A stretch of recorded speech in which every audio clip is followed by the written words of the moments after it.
Hello, everybody. Welcome to another lovely episode of the Wine and Books podcast. My name is God's Favor, and in this episode, we are reviewing All Shades of Iberibe by Kasimma. Well, yeah, let's start with the wine first. We always start with the wine. The wine of the episode is Lamothe Parrot Red Wine. This wine in a glass has this nice ruby red color. It is very fruity and it has a little bit of berry flavor and it's slightly dry.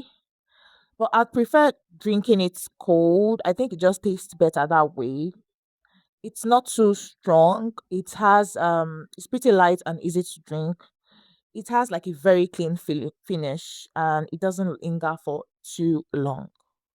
Overall, it's a simple, easygoing red wine and definitely one I would enjoy with a book. But yeah, we are reviewing All Shades of Iberibe by Kasimma. And if you've ever asked me to recommend books to you, especially if you ask for a funny book, I would recommend this book. So I will never recommend Aspire to Maguire books. Nobody is supposed to read all that, please. But yeah, I'm a lover of fiction and fiction all through. So I really back to the book. I really love this book. It made me laugh. The first time I read this book, I remember I was reading it in a bus and I was laughing in public. But yeah, because I think the author Kasima is a very funny babe. She seems like a very funny babe. Apart from the fact that this book made me laugh, I love that she wrote some words in Igbo. So you enjoy this book if you are Igbo and you understand Igbo, because I'm of the opinion that there are some words in Igbo that when you translate them to English, it just falls flat because the Igbo language relies heavily on context. But yeah, let's do a brief summary. But before we do that, I want to say that I love when authors write a lovely or an expressive dedication. Like it makes me so happy. I'm going to read this one out. My Igbo is horrible, but Igbo might go extinct. So we need all hands, including mine, on deck. So the for her dedication she wrote Makandi Garaga to those who have gone. Ifani Isi Anuna, my best uncle. He was always present, always. And he was the one. A vibrant youth that death senselessly claimed in July 2020. Manuwa Mozo Igabo one name, which translates loosely to in my next life you always be family, something like that. Dr. Stella Amego, for being an example of Jesus, risking your life so that others, those you know, those who know you, who don't, who love you, who don't, might live.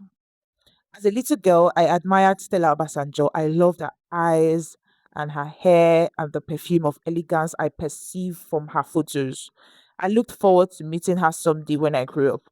Death got to her first. To those who have gone before us, Labano Nandukwa Oga Dere no Mma, keep resting in peace. So I love reading author's dedication.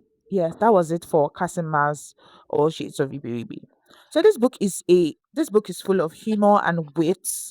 It's okay if it's not your vibe, okay? You can always speak or read something else. This book is also a collection of short stories, 14 stories to be precise. The first story the writer introduced us to is My Late Grandfather. This story is about this family who had buried their grandfather, and one day they saw him sitting on his grave. Sounds scary, I know, but I promise you, the thing about this book is that it covers so many things, but in a very light way. Like it's not heavy. So the last story in this book is All Shades of Senselessness. For my non-Igbo listeners, Ibiribe means senseless or foolish. So the title of this book translates to All Shades of Senselessness or Foolishness. If someone says only Iberibe, any means person and Iberibe means senseless or foolish. So put them together, we have senseless person or foolish person. So I'm going to be talking about one story from the book, which is the second story, Jesus Yard. So in Jesus Yard, we have Auntie Nkiru and Chinelo. Chinelo is a rich girl who is on holiday and travels to visit her auntie that lives in faraway Jos. I don't know if it's just a Nigerian thing, but most people have this auntie that is not your mother's or your father's sister, but you call her auntie. Yeah, so that's the auntie situation happening here between Auntie Nkiri and Chinelu. So many things went down in that yard, and it reminded me of Fuji House of Commotion. For example, we saw Auntie Nkiri in action with the Okada man. Okada means, motorcycle. She had just picked Chinelo up from the park or from the airport. I can't remember which one, but she called the bike man. And when they got to the house, they were having this back and forth. So during the back and forth, at some point, she called him Abacha. For context, Abacha is this Nigerian military dictator. And the Okada man was like, call me the devil. I will agree. Don't call me Abacha. And honestly, that's the same way I feel about, when I was serving as a core member. NYC is this compulsory thing that every graduate is supposed to do in Nigeria, serve their country and all of that. So while you're serving, you are a core member. While I was serving, when people call me compassion, I absolutely did not mind. Sometimes it can be annoying when you're having like a long day and somebody's shouting compassion, compassion. But yeah, but as soon as you call me Tinubu Pekin, hey, hey, that's like the fastest way to piss me off. So back to Antinkiri. Antinkiri also reminds me of this auntie from Purple Hibiscus that said, you must never behave as if your life belongs to a man. Do you hear me? Your life belongs to you and you alone. Yes, I think her name is Auntie Ifoma. They both have this, they both have this, you can confide in me auntie vibe, the not so strict auntie. Yeah, so both of them, I think they have that in common because you could say the relationship between her and Chinelo, I don't think this, I think they had this, you know, oh, you can always talk to me, all of that, all of that. So, yeah. Um, yeah, back to the story. In this particular story, there was also like a sprinkle of domestic abuse. But like I said earlier, this book highlights social issues in a not so heavy way. Because we saw this couple that also lived in the yard, they would always fight. Then, if you tried to separate them, they would come together and fight you. Yeah, I think it was like a thing for them. So, most people just resorted to just watching them instead, right? Instead of separating. But then something happened. Let me not spoil it for you. It was very, very, very, very funny. But yeah, I actually thought it was crazy because, why is, fighting and making up your thing as a couple? But yeah, maybe that's their kink. So we also in this book there was also like an interesting element of reincarnation, and the author gives us like a glimpse of into the afterlife of people who died during the Biafran War. We hear their stories, including how they died. She also highlighted like a part of Igbo burial ceremony, tradition, whatever that I hate so much.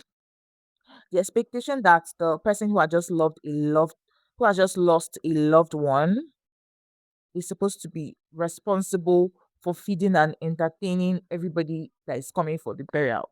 Like it doesn't make sense. Like the family is dealing with a lot.